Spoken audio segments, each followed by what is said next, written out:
आज धेरैले सोध्नुभयो chicken anaemia भएको कुखुराको मासु खान मिल्छ कि मिल्दैन।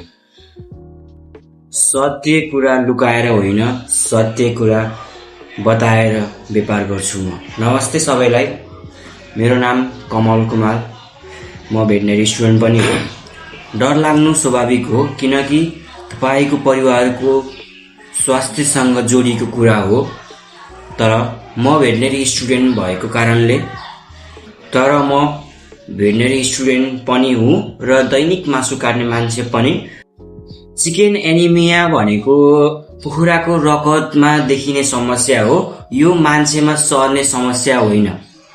बर्ड फ्लूहरू चाहिँ सर्न सक्छ, तिनीहरू चाहिँ जुनोटिक डिजिज हो, तर यो चिकन एनिमिया भनेको चाहिँ जुनोटिक डिजिज होइन। एनिमिया भएको कुखुरा कमजोर देखिन सक्छ, तर राम्रोसँग जाँच गरेर स्वास्थ्य देखिएको मासु मात्र हामीले बिक्री गरिन्छ।